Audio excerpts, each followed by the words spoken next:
Bonsoir Marrakech, bonsoir à tous.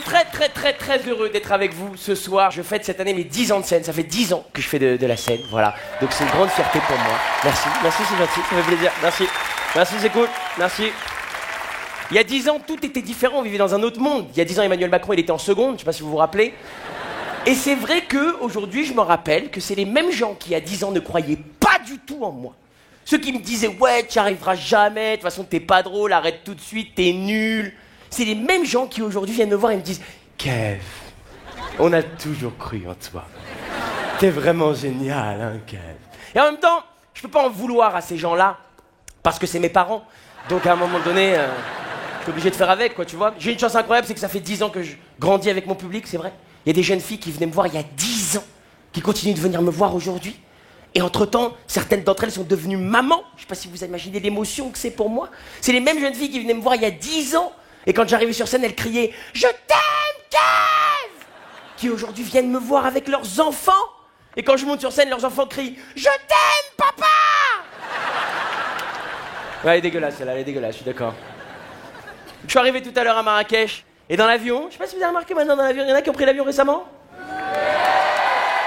Dans l'avion maintenant, il y a des petits GPS qui t'indiquent où se trouve l'avion sur la carte du monde.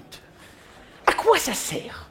Est-ce qu'il y a déjà un gars qui a regardé ce GPS, qui a été voir le pilote, qui lui a dit « Mais Rachid, mais prends par l'Algérie, on va gagner 2 heures. T'as pas Waze ou quoi, Rachid ?» D'ailleurs, dans l'avion, j'étais assis côté hublot, j'aimais être assis côté hublot. Et à côté de moi, il y avait un gars qui était là, et il y avait une sélection de films dans l'avion. Et parmi la sélection de films, il y avait un film avec moi dedans. Il a choisi ce film avec moi dedans. J'ai vécu le pire vol de toute ma vie. Le gars, il était là, il a sélectionné le film.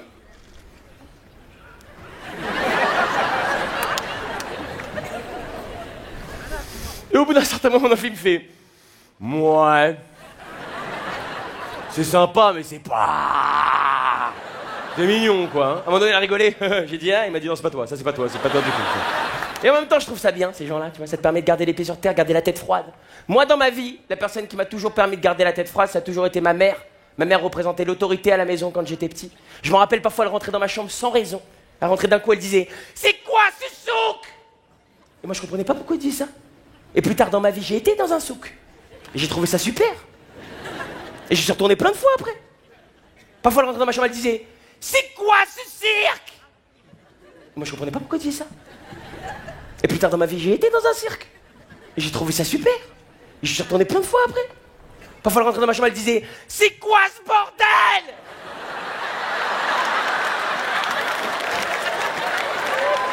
Sinon, j'ai une petite copine en ce moment. Ça se passe bien. Ça se passe très bien. Hey, je trouve que quand t'as une petite copine, le plus difficile, c'est de rencontrer la famille, tu sais, de ta petite copine ou de ton petit copain. Je trouve que c'est le plus difficile, c'est vrai. Tu tombes amoureux de quelqu'un, mais pas forcément de sa famille. Moi, par exemple, avec ma copine, les présentations des familles se sont très mal passées. Sérieux, je me suis pas du tout entendu avec sa famille. Particulièrement pas avec son mari et ses 2 enfants. Il y a un truc qui est pas passé, tu vois. D'ailleurs, les filles, vous avez des petites habitudes qui sont importantes pour vous, c'est vrai. Par exemple, les filles, quand vous vous endormez avec votre mari ou votre mec, vous aimez bien mettre votre tête dans cette partie de notre corps. Vous voyez très bien de quoi je suis en train de parler. Vous voyez, vous mettez votre tête là pour vous endormir. C'est pas vraiment l'épaule, c'est pas vraiment le pec, c'est une sorte d'entre-deux ici. Vous voyez ? Et j'aimerais dire quelque chose à toutes les femmes qui sont dans la salle ce soir. Ça fait mal. Ça fait très mal même. Vous savez que ça fait mal puisque vous nous demandez « Ça va, je te fais pas mal ?» Et nous on est là « Non !» Mais le bras il tremble, tu le vois qu'il tremble le bras. Et la pire sensation, c'est quand t'as une fille qui est là, qui t'appuie, qui te fait mal, et t'as l'autre fille qui est là. Oh mon Dieu, c'est un enfer. C'est un enfer. Non, c'est vrai, il y a des gestes comme ça qui sont importants. Moi, par exemple, mes parents ont divorcé il y a quelques années. Et je me rappelle quand je prenais la voiture avec mon père et que je montais à l'avant. Parfois, mon père il mettait un coup de frein un peu violent dans la voiture et il mettait sa main devant moi. Vous voyez de quel geste je veux parler ? Pour moi, ça, c'est le geste de l'amour ultime. Il mettait sa main devant parce qu'il avait peur que je me fasse mal. D'ailleurs, j'ai compris que mon père n'aimait plus ma mère. Le jour où, quand il freinait, il a arrêté de mettre la main devant elle. Et j'ai compris qu'ils allaient divorcer le jour où, quand il freinait, il l'a poussé contre le pare-brise carrément. Là, je me suis dit, c'est mort, c'est fini. C'est vrai, c'est vrai. Moi, je kiffais quand j'étais petit monter en voiture avec mon père. C'est vrai, c'était mon kiff, tu vois, c'était mon moment à moi, mon moment privilégié. Je me rappellerai toute ma vie la première fois qu'il m'a autorisé à monter à l'avant avec lui. On revenait d'une soirée chez des amis de mes parents et mon père a été complètement bourré. Je me rappelle parce qu'il m'a dit « Tu veux pas conduire ?» Moi, je lui ai dit « Papa, j'ai 11 ans, j'ai pas le permis. » Il m'a dit « Alors, moi non plus, j'ai pas le permis, j'en fais pas toute une histoire, hein. » On est monté dans la voiture. Évidemment, ce qui devait arriver arriva. La police est arrivée derrière nous. Mon père était mort de rire. Je lui ai dit, arrête papa, putain c'est chaud, vas-y, gare-toi. Il s'est garé, tu vois. Le policier est arrivé, il a tapé à la vitre. Mon père, il a dit, entrez. Le fait qu'il lui a dit, bon monsieur, on va commencer par couper le contact. Mon père, il a dit, ah bon, c'est dommage, on se connaît à peine, on va déjà couper tous les contacts. Je lui ai dit, papa, arrête, putain, je dis, arrête, papa, t'es un malade. Et là, le fait qu'il lui a dit, monsieur, vous êtes conscient que vous venez d'emprunter une voie de bus? Mon père, il a dit, ah non, ça c'est ma voix normale, hein. Ça c'est ma voix de tous les jours, ma voix du lundi, ma voix du mardi. C'est ma voix de tout le temps. Et là, le flic, il a pété un câble, il a dit, ça suffit maintenant. On est sur quoi, là? Alcool, stupéfiant? Mon père, il a dit, non merci, on a tout ce qu'il faut. Ah, c'est vrai, c'était incroyable, c'était incroyable. Mais en même temps, depuis la séparation de mes parents, depuis le divorce de mes parents, mon père essaye de reséduire ma mère. Vous savez, il organise des journées familiales où on y va tous ensemble. Moi, mes deux petits frères, ma mère. Il y a pas longtemps, par exemple, ils nous ont emmenés au karaoké. Et lui, dans sa logique de reséduction, tu vois, dès qu'on est arrivé au karaoké, il est monté sur scène. Il a regardé ma mère dans les yeux, il lui a dit « J'irai chercher ton cœur, si tu l'emportes ailleurs, si le défend sur ma chemise. » Ma mère, il fallait qu'elle lui réponde, tu vois. Direct, elle est montée sur scène, elle lui a chanté « Libéré, délivré, je ne mentirai plus jamais. » Mon petit frère de 12 ans, il a pété un câble, il est monté sur scène, il a chanté « Mes chers parents, je pars.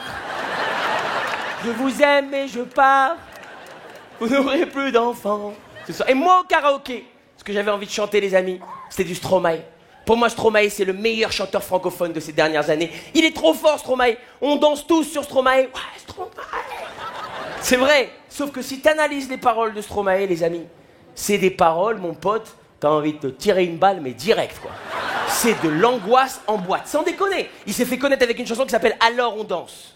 Qui dit études, dit travail, qui dit taf, te dit des thunes, qui dit crédit, dit créance, dit toujours et dit dépense, qui dit taf, te dit huissier, te dit assis dans la merde, dit toujours et dit les gosses, dit toujours et dit divorce. Alors on danse.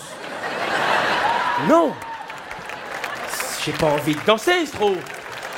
C'est quand même une belle journée de merde que tu nous décris là, pardon. Et toute sa carrière, ça a été ça, les amis. Après, il est revenu avec Formidable. Formidable, c'était formidable. Problème d'alcool. Vous, les hommes, vous êtes tous les mêmes. Problème de couple. Où t'es, papa, où t'es? Orphelin. Mais jusqu'où ça va aller? C'est quoi ce délire? C'est pour cette raison, Marrakech, cette année, que j'ai décidé de vous amener en exclusivité mondiale le prochain titre de Stromae. Oui. Alors, évidemment, je vais vous l'interpréter, j'ai pas son talent, mais je vais le laisser entrer en moi.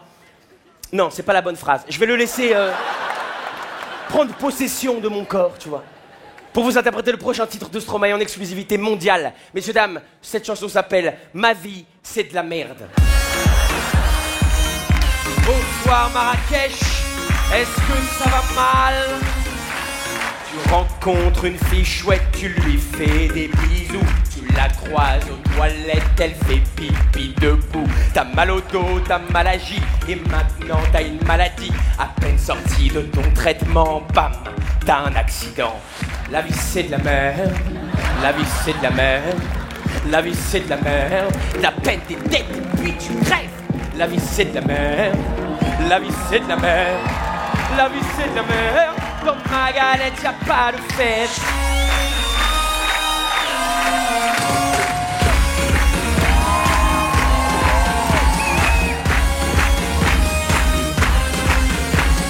Mal, mal, tu verras que ça va mal aller. Mal, mal, la vie c'est de la merde. Mal, mal, tu verras que ça va mal aller. Mal, mal, la vie c'est de la merde.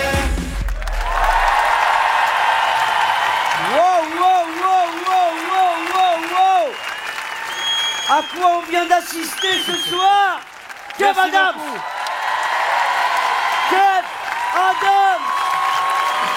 Merci. Merci Marrakech, merci pour cet accueil incroyable. Ça fait chaud au cœur, ça fait plaisir. N'oubliez pas, ma vie c'est de la merde.